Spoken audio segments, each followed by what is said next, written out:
So ఈరోజు మనం సిఎండిబి 360 multi source సిఎండిబి రెండు కాన్సెప్ట్లు ఒకటండి.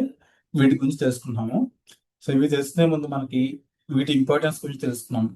ఇవి సిఎండిబి 360 మల్టీ సోర్స్ సిఎండిబి అనేది మనకి CIS data foundation point of వ్యూలో చాలా ఇంపార్టెంట్. మనకి సిస్ డేటా ఫౌండేషన్ జూన్ 2026తో ఫ్రీ వర్చువల్ లాస్ట్ డేట్ అండి. మనకి తర్వాత ఈ డేట్ దాటిపోతే మనం దాదాపు 30,000 రూపీస్ అవుతుంది కాస్ట్ పర్చేజ్ చేసుకోవాలి వాచర్ని. అండ్ ఈ డిసెంబర్ 31st వరకే ఈ CIS data foundation exam pass అయితేనే దీనికి యాక్సెప్టెన్స్ ఉంటుంది. ఐటమ్ రాయాలంటే మనకి ఐటమ్ సర్టిఫికేషన్ వ్యాలిడిటీ కావాలంటే CIS data foundation exam compulsory pass అవ్వాల్సిందే. లేకపోతే డిసెంబర్ 31st 2026 నుంచి మనకి ఈ ఐటమ్ సర్టిఫికేషన్స్ ఏది వాల్యూ ఉండదు. CIS data foundation exam pass అయితేనే వాల్యూ ఉంటుంది, మనకి వ్యాలిడిటీ ఉంటుంది. సో అంత ఇంపార్టెన్స్ అండి. సో దీన్ని ప్రిపేర్ అవ్వడం ముఖ్యంగా సిఎండిబి టాపిక్స్ బాగా కవర్ అవుతాయి సిస్ డేటా ఫౌండేషన్స్ లో. సో అందులో ముఖ్యంగా సిఎండిబి 360 మల్టీ సోర్స్ సిఎండిబి అనేది చాలా ఇంపార్టెంట్. ఇందులో నుంచి 2 నుంచి 3 క్వశ్చన్స్ వస్తాయండి మనకి. దాంతోపాటు ఇది ఐటమ్ లో కూడా చాలా యూజ్ అవుతుంది. ఐటమ్ లో కోర్ కాన్సెప్ట్స్ ఇవన్నీ సిఎండిబి 360 అనేది. సో ఫస్ట్ మనకి సిఎండిబి 360 అనేది తెలుసుకున్నాము. ఇది సర్వీస్ నౌ లో అడ్వాన్స్డ్ సిఎండిబి కాన్సెప్ట్ అండి. సిఎండిబి 360 అనేది జనరల్ గా మనం చాలా టూల్స్ సిఎండిబికి డేటా సెండ్ చేస్తాయి, డేటా పంపుతాయి. ఎగ్జాంపుల్స్ ఏంటి? డిస్కవరీ, ఎస్ఈసిఎం, ఏపీఎస్, మాన్యువల్ అప్డేట్స్, ఇవన్నీ మనకి డిస్కవరీకి డేటాను పంపే టూల్స్. సో కొన్నిసార్లు ఏమవుతుందంటే ఒకే సర్వర్ గురించి అన్ని టూల్స్ వేరు వాల్యూస్ పొందుతాయి. అప్పుడు ఏమవుతుంది, ఏది కరెక్ట్ వాల్యూ తెలియదు, ఏ సోర్స్ టెస్ట్ చేయాలో తెలియదు, అన్ని వాల్యూస్ ఎలా కంపేర్ చేయాలో కూడా తెలియదు. వీటన్నిటికీ మనకి సొల్యూషనే లేకపోతే దీనికి ఆన్సరే మల్టీ సోర్స్ సిఎండిబి పేరులో ఉంది. Multi source సిఎండిబి. మల్టీ సోర్స్ అంటే మల్టిపుల్ సోర్స్ నుంచి డేటా కలెక్ట్ చేస్తుంది కాబట్టి దీన్ని మల్టీ సోర్స్ అంటారు. ఫైనల్ గా మల్టిపుల్ సోర్సెస్ నుంచి డేటా కలెక్ట్ చేసి ఒక వాల్యూ ఇస్తుంది. మల్టీ సోర్స్ డేటా ఉంటుంది, దాంతో పాటు ఫైనల్ వాల్యూ ఉంటుంది. రెగ్యులర్ గా ఓల్డ్ సిఎండిబిలో ఏముంటుంది, ఒక ఫైనల్ వాల్యూ ఒకటే ఉంటుంది. కానీ దీనిలో మల్టిపుల్ సోర్సెస్ నుంచి వచ్చే డేటాతో పాటు ఫైనల్ డేటా ఉంటుంది. అందువల్ల దీన్ని మల్టీ సోర్స్ సిఎండిబి అంటారు. సో జనరల్ గా సిఎండిబిలో ఒక ఫీల్డ్ కి ఒక వాల్యూ మాత్రమే స్టోర్ చేస్తుంది. అంటే 16 GB ర్యామ్ అనుకుంటే 16 GB ర్యామే చేస్తుంది. కానీ మల్టీ సోర్స్ సిఎండిబిలో 16 GB RAM, 32 GB RAM, 8 GB RAM ఉంటే ఆ 3 ర్యామ్ ఇస్తుంది. ఫైనల్ వాల్యూ 16 GB ర్యామ్ అయితే 16 GB ర్యామ్ ఇస్తుంది. ఇంకో ఎగ్జాంపుల్ చెప్తానండి. సర్వర్ ర్యామ్ 16 GB ఉంది అంటే యూజర్ 16 GB మాత్రం కనిపిస్తుంది, మిగతా టూల్స్ ఏం పంపి తెలియదు. ఇది ఓల్డ్ మెథడ్ లో. కానీ మల్టీ సోర్స్ సిఎండిబిలో అన్ని సోర్స్ పంపిన వాల్యూ స్టోర్ చేస్తుంది, హిస్టరీ కూడా స్టోర్ చేస్తుంది. మనం ఈజీగా కంపారిజన్ కూడా చేసుకోవచ్చు మల్టీ సోర్స్ సిఎండిబి ద్వారా. సో ఫైనల్ మన డెఫినేషన్ తీసుకున్నాము. మల్టీ సోర్స్ సిఎండిబి అంటే సోర్సెస్ వాల్యూ స్టోర్ చేసి ఒక ఫైనల్ ట్రస్టెడ్ వాల్యూ చూపించడాన్ని మల్టీ సోర్స్ సిఎండిబి అంటారు. సో మల్టీ సోర్స్ సిఎండిబి ఎందుకు అవసరం?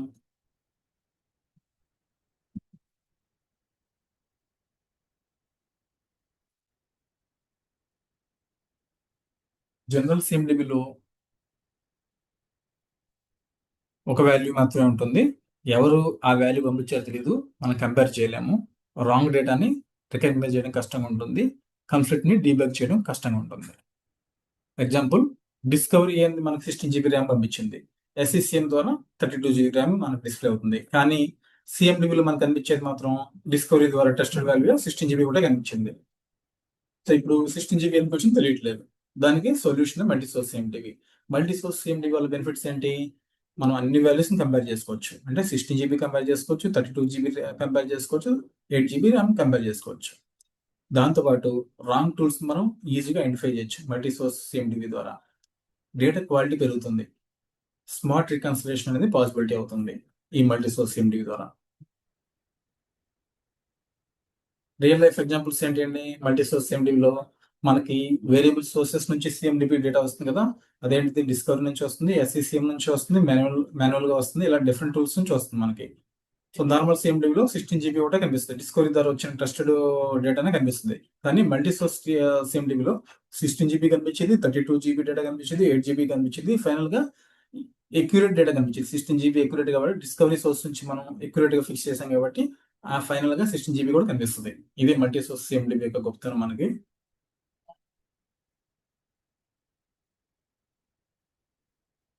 తర్వాత ఈ మల్టీ సోర్స్ CMDBలో కీ కాన్సెప్ట్ ఏంటంటే ఇందులో ముఖ్యంగా 2 లేయర్స్ ఉంటాయండి. ఒకటి source data layer, second one reconciled data layer. ఈ సోర్స్ డేటా లేయర్ అంటే ఏంటి? అన్ని సోర్సెస్ పంపిన వాల్యూ స్టోర్ అవుతాయి. ఫర్ ఎగ్జాంపుల్స్ ఏంటి? Discovery value, SCCM value, manual value. So ఈ అన్ని సోర్సెస్ డేటాను స్టోర్ అవుతాయి. ఇవి ఎందుకంటే కంపారిజన్ కావాలి మనకి. తర్వాత second one reconciliation data layer అంటే ఏంటి? రూల్స్ బేస్ చేసుకుని ఒక ఫైనల్ వాల్యూ సెలెక్ట్ చేస్తుంది. అది CA రికార్డులో కనిపిస్తుంది. ఎందుకు ఇదంటే మీకు బెస్ట్ ఎగ్జాంపుల్ చెప్తాను. క్లాస్లో టీచర్ స్టూడెంట్స్ ఉన్నారు. ఒక టీచర్ క్వశ్చన్ అడిగింది స్టూడెంట్స్ ని. ఆ క్వశ్చన్ కి చాలా మంది స్టూడెంట్స్ ఆన్సర్స్ ఇచ్చారు. టీచర్ ఏం చేస్తారు? అన్ని ఆన్సర్లు చూసి కరెక్ట్ ఆన్సర్ గా సెలెక్ట్ చేసేది. అలాగే మల్టీ సోర్స్ CMDB కూడా అదే పని చేస్తుంది. టీచర్ లా చేస్తుంది. అన్ని ఆన్సర్లు తీసుకుని ఏదైతే కరెక్ట్ ఆన్సర్ అది సెలెక్ట్ చేస్తుంది. సో దీని ముఖ్యమైన టేబుల్ ఏంటంటే CMDB_, మల్టీ సోర్స్ డేటా. ఈ టేబుల్లో ఈ సంబంధించిన ఇన్ఫర్మేషన్ మొత్తం స్టోర్ అవుతుంది. ఏమి స్టోర్ అవుతాయి? CA రెఫరెన్స్ స్టోర్ అవుతుంది, అట్రిబ్యూట్స్ నేమ్ స్టోర్ అవుతుంది. ఇందులో source name, value from source అనేది స్టోర్ అవుతూ ఉంటాయి. ఇది ఎలా పనిచేస్తుంది? How it works? First step ఏంటంటే చాలా టూల్స్ డేటాను సెండ్ చేస్తాయి. సెకండ్ స్టెప్ IRE అన్ని వాల్యూస్ ని మల్టీ సోర్స్ టేబుల్ లో స్టోర్ చేస్తుంది. థర్డ్ స్టెప్ ఏంటంటే రికన్సిలేషన్ రూల్స్ కంపేర్ చేస్తాయి. ఫోర్త్ స్టెప్ ఉన్న వాటిలో బెస్ట్ వాల్యూ సెలెక్ట్ అవుతుంది. Fifth step final value CMDB CA రికార్డులో అప్డేట్ అవుతుంది. ఇంకా మీకు బెస్ట్ ఎగ్జాంపుల్ చెబుతాను. Data comes from multiple sources అంటే అన్ని సోర్సెస్ నుంచి వస్తుంది. ఏ సోర్స్ నుంచి? మాన్యువల్ నుంచి వస్తుంది, SCCM నుంచి, డిస్కవరీ నుంచి వస్తుంది. సో సెకండ్ వన్ IRE ఏం చేస్తుంది? అన్నిటిని స్టోర్ చేస్తుంది. Third one reconciliation rule apply చేస్తుంది. అందులో ఏంటి? ఏ సోర్స్ తీసుకోవాలి? ఫర్ ఎగ్జాంపుల్ డిస్కవరీ నుంచి 16 GB డేటా తీసుకోవాలంటే అదే వర్కౌట్ అవుతుంది. ఫైనల్ వాల్యూ సెలెక్ట్ అవుతుంది. ఫైనల్ వాల్యూ తర్వాత ఫైనల్ వాల్యూ అప్డేట్ అంటే CMDB. అదే వాల్యూ CMDB లో అప్డేట్ అవుతుంది. CMDB 360 వ్యూ అంటే ఏంటి? CMDB 360 అంటే ఒక CAకి ఫుల్ స్క్రీన్ విజిబిలిటీ. అది అన్ని పాయింట్ ఆఫ్ వ్యూలో ఫుల్ స్క్రీన్ కనిపిస్తుంది CAకి. అదే CMDB 360. ఇందులో ఏమేమి కనిపిస్తాయి మనకి? CA డీటెయిల్స్ కనిపిస్తాయి, రిలేషన్షిప్స్ కనిపిస్తాయి, డిపెండెన్సీస్ కనిపిస్తాయి, డిఫరెంట్ సోర్స్ వాల్యూస్ కనిపిస్తాయి, కంపారిజన్ కూడా మనకి ఈజీగా అర్థమవుతుంది, హెల్త్ ఇన్ఫర్మేషన్ కనిపిస్తుంది. అంటే ఏ స్టేజ్లో ఉంది, హెల్తీగా ఉందా లేదా అని, డేటా అనేది హెల్తీగా ఉందా అంటే ఏంటి? Complete correctness, compliance. ఫుల్ గా ఏంటి? ఒక స్ట్రీమ్ లో కంప్లీట్ CA అండర్స్టాండింగ్ అవుతుంది దీని ద్వారా. సో CMDB 360 ద్వారా బెనిఫిట్స్ ఏంటి మనకి? CMDB 360 ద్వారా మల్టీ సోర్స్ CMDB ద్వారా డిఫరెంట్ టూల్స్ కంపేర్ చేసుకోవచ్చు మనం ఈజీగా. రాంగ్ సోర్సెస్ త్వరగా తెలుసుకోవచ్చు. CA డిపెండెన్సీస్ అర్థమవుతాయి మనకి. ట్రబుల్ షూటింగ్ ఫాస్ట్ చేసుకోవచ్చు. డెసిషన్ మేకింగ్ ఫాస్ట్ గా ఉంటుంది. So better decision making and trust, నమ్మకంగా ఉంటుంది CMDB అనేది త్రూ CMDB 360 ద్వారా. మనకి కంపారిజన్ ఇచ్చాయండి. Multi source CMDB normal CMDB comparison ఏంటంటే నార్మల్ CMDBలో డేటా స్టోరేజ్ అనేది ఫైనల్ వాల్యూ ఉంటుంది. ముందే తెలుసుకున్నాం మనం. For example 16 GB, 32 GB, 8 GB ఉంటే ఏమొస్తుంది? ఫైనల్ గా 16 GB వస్తుంది. డిస్కవరీ నుంచి వస్తుంది, అదే కనిపిస్తుంది మనకి. కానీ మల్టీ సోర్స్ టేబుల్ ఏమొస్తుందంటే మల్టీ సోర్స్ CMDBలో మనకి 16 GB కనిపిస్తుంది, 32 GB కనిపిస్తుంది, 8 GB కనిపిస్తుంది, ఫైనల్ వాల్యూ కూడా కనిపిస్తుంది 16 GB అని. డీబగ్గింగ్ మనకి నార్మల్ CMDBలో చాలా కష్టం.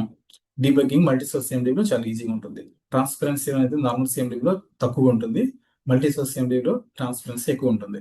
డేటా క్వాలిటీగా నార్మల్ CMDBలో మీడియంగా ఉంటుంది, మల్టీ సోర్స్ CMDB మాత్రం హై క్వాలిటీ ఉంటుంది. డైనమిక్ రీకన్సిలేషన్ అంటే ఏంటి? మల్టీ సోర్స్ డేటాని యూజ్ చేసి స్మార్ట్ గా చూస్ చేస్తుంది డైనమిక్ రీకన్సిలేషన్ అనేది. అంటే ఏంటి? ఫిక్స్డ్ ప్రయారిటీ కాకుండా లేటెస్ట్ వాల్యూ, ఏదైతే లేటెస్ట్ వాల్యూ ఉందో సెలెక్ట్ చేస్తుంది. తర్వాత హైయెస్ట్ వాల్యూ సెలెక్ట్ చేస్తుంది, మోస్ట్ రిపీటెడ్ వాల్యూ సెలెక్ట్ చేస్తుంది, దాంతోపాటు మోస్ట్ ట్రస్టెడ్ రీసెంట్ వాల్యూని సెలెక్ట్ చేస్తుంది డైనమిక్ రీకన్సిలేషన్ ద్వారా. ఎగ్జాంపుల్ ఏంటి? డిస్కవరీ మనకి ఓల్డ్ డేటా 16 GB ద్వారా పంపించింది. SCCM latest data 32 GB. అంటే ఏంటి, మనకి దీని ప్రకారం లేటెస్ట్ డేటా అనేది కావాల్సింది, సిస్టమ్ లేటెస్ట్ వాల్యూని తీసుకుంటుంది. కామన్ యూజ్ కేసెస్ ఏంటి, ప్రాక్టికల్ యూజ్ కేసెస్ అంటే డిస్కవరీని SCCM కంపేర్ చేస్తుంది, ఓల్డ్ టూల్ డేటాని గుర్తిస్తుంది, రాంగ్ అప్డేట్ని రికగ్నైజ్ చేస్తుంది, CMDB ఇంప్రూవ్ని హెల్త్ని ఇంప్రూవ్ చేస్తుంది, సోర్స్ సైడ్కి యూజ్ అవుతుంది. ఇది ఎలా యాక్టివేట్ చేయాలి, ఇది glide dot identification underscore engine dot multi-source underscore enabled equal to అనే ప్రాపర్టీని ఎనేబుల్ చేసుకోవాలి మనం. దీని ద్వారా మనకి యాక్టివేషన్ చేసుకోవచ్చు ఈ multi source CMDB or CMDB 360ని. కొన్ని ఇంటర్వ్యూ క్వశ్చన్స్ అండ్ ఆన్సర్స్ కూడా ఇచ్చాను దీనిలో. So what is multi source CMDB అంటే ఏంటి, అన్ని సోర్సెస్ వాల్యూని స్టోర్ చేసి ఫైనల్ ట్రస్టెడ్ వాల్యూని చూపిస్తుంది. దాన్ని మల్టీ సోర్స్ CMDB అంటారు. పేర్లో ఉంది మల్టీ సోర్స్ అంటే ఏంటి, వేరే సోర్సెస్ నుంచి వచ్చే CMDBని సోర్స్ వాల్యూ స్టోర్ చేసి ఫైనల్ టెస్ట్ వాల్యూ ఇచ్చడానికి మల్టీ సోర్స్ CMDB అంటారు. కీ టేబుల్ ఏంటి దీనికి, CMDB underscore multi source underscore data అనేది కీ టేబుల్. దీనివల్ల బెనిఫిట్ ఏంటంటే better visibility and better quality maintain చేయడానికి బెటర్ విజిబిలిటీకి యూజ్ అవుతుంది. దేనికి వాడతారు ఇది, ముఖ్యంగా డైనమిక్ రీకన్సిలేషన్కి వాడతారు. ఇందులో వచ్చే కామన్ ఇష్యూస్ ఏంటంటే మల్టీపర్పస్ CMDకి, మల్టీపర్పస్ అంటే ఏంటి, మల్టీ సోర్స్ అంటే చాలా సోర్స్ నుంచి వస్తుంది, డేటా ఎక్కువ ఉంటుంది కదా, సో చాలా డేటా స్టోర్ అవుతుంది. ఇందులో డేటా అయిపోతే వచ్చే ఇష్యూ ఏంటి, మన ఫోన్లో డేటా అయితే ఏమవుతుంది, ఫోన్లో మెమరీ ఫుల్ అయిపోతుందండి, అంటే డేటా ఎక్కువ అయితేనే కదా, అంటే హ్యాంగ్ అయిపోతుంది కదా. సేమ్ ఇష్యూ కూడా సర్వీస్ నోలో కూడా వస్తుంది, పర్ఫార్మెన్స్ స్లో అవ్వచ్చు. తర్వాత దీనివల్ల ఇంకో లాస్ ఏంటంటే రాంగ్ ప్రయారిటీ సెటప్ అవుతుంది, రాంగ్ రికన్సిలేషన్ రూల్స్ అప్లై అవ్వచ్చు. సో దీన్ని రాకుండా ప్రివెంట్ చేయాలంటే ఏం చేయాలి, ఈ ఇష్యూస్ రాకుండా ఇంపార్టెంట్ CA క్లాస్ మాత్రమే ఎనేబుల్ చేయాలి. దీనిలో డేటా సైజ్ మానిటర్ చేయాలి కంపల్సరీగా, సోర్స్ ప్రయారిటీని కరెక్ట్గా అరేంజ్ చేసుకోవాలి, రూల్స్ రివ్యూ చేసుకోవాలి ప్రాపర్గా, మెచ్యూర్ CMDB యూజ్ చేసుకోవాలి. Final summary. So multi source CMDB యొక్క యూజెస్ మనకి ఇవి అన్ని వాల్యూస్ స్టోర్ చేస్తుంది, ఫుల్ ట్రాన్స్పరెన్సీ మెయింటైన్ చేస్తుంది, కంపేర్ చేస్తుంది, ఇది డేటా క్వాలిటీని పెంచుతుంది, స్మార్ట్ రీకన్సిలేషన్ సపోర్ట్ చేస్తుంది. ఫైనల్గా multi source CMDB important line ఏంది, ఫైనల్ ట్రస్టెడ్ వాల్యూ సెలెక్ట్ చేయడానికి ముందు అన్ని సోర్స్ డేటాని ఫుల్ విజిబిలిటీతో చూపించేది మల్టీ సోర్స్ CMDB. అంటే ఏంటి, ఫైనల్ ట్రస్టెడ్ వాల్యూ సెలెక్ట్ చేయడానికి ముందే అన్ని సోర్స్ డేటాని ఫుల్ విజిబిలిటీతో చూపించేదే మల్టీ సోర్స్ CMDB. అంటే సింపుల్గా చెప్పాలంటే నార్మల్ CMDB ఫైనల్ ఆన్సర్ మాత్రమే చూపిస్తుంది, కానీ మల్టీ సోర్స్ CMDB అన్ని ఆన్సర్ని చూపించి కంపేర్ చేసి బెస్ట్ ఆన్సర్ని సెలెక్ట్ చేస్తుంది. అందుకే ఇది smarter, cleaner, trusted CMDB system అయింది. తర్వాత ఇవన్నీ స్టెప్స్ అండి, multi source CMDB involve steps. First ఏం చేస్తుంది, multiple tools sending CA data. అంటే ఏంటి, మనకి డేటా ఎక్కడి నుంచి వస్తుంది, మల్టిపుల్ సోర్సెస్ నుంచి వస్తుంది. అవేంటి, డిస్కవరీ నుంచి వస్తుంది, SCCM టూల్స్ నుంచి వస్తుంది, APIs నుంచి వస్తుంది, మానిటరింగ్ ద్వారా వస్తుంది, ఇంపోర్ట్ సెట్స్ ద్వారా వస్తుంది డేటాని. సో ఈ మల్టిపుల్ టూల్స్ని CA డేటా కలెక్ట్ చేస్తాయి. తర్వాత IRE ప్రాసెస్ ద్వారా డేటా ఐడెంటిఫికేషన్ రికన్సిలేషన్ చేంజ్ అవుతుంది. తర్వాత multiple source stores values from all sources. అంటే ఏంటి, అన్ని సోర్సెస్ నుంచి వాల్యూ స్టోర్ చేస్తాయి. తర్వాత CMDB ట్రస్టెడ్ డేటాని స్టోర్ చేస్తుంది. ఫైనల్గా CMDB 360 ఏం వస్తుంది, ఫైనల్ డేటా వస్తుంది, అన్ని డేటా కలిపి వస్తుంది, దాంతోపాటు ఫైనల్గా డేటా వస్తుంది. ఇదేంటి కాన్సెప్ట్. సో దీని ద్వారా ఇలా తెలుసుకుంటే మనకి CMDB 360 ఆ మల్టీ సోర్స్ CMDB చాలా ఈజీ కాన్సెప్ట్. దీని ద్వారా మనకి ఐటమ్ కూడా ఈజీ తెలుసుకోవచ్చు, at the same time CIS data foundation exam కూడా మనం ఈజీగా అటెండ్ చేసేయచ్చు. మీకు ఈ సబ్జెక్ట్కి సంబంధించిన డౌట్స్ ఉంటే కామెంట్ సెక్షన్లో యాడ్ చేయండి, నేను ప్రతి డౌట్కి రిప్లై ఇస్తాను. Thank you. ట్రైనింగ్ బ్యాచ్ కూడా త్వరలో స్టార్ట్ అవుతుందండి, CIS data foundation training batch, weekend batch. మీకు ఇంట్రెస్ట్ ఉంటే కామెంట్లో పింక్ చేయండి. Thank you. Wish you all the best.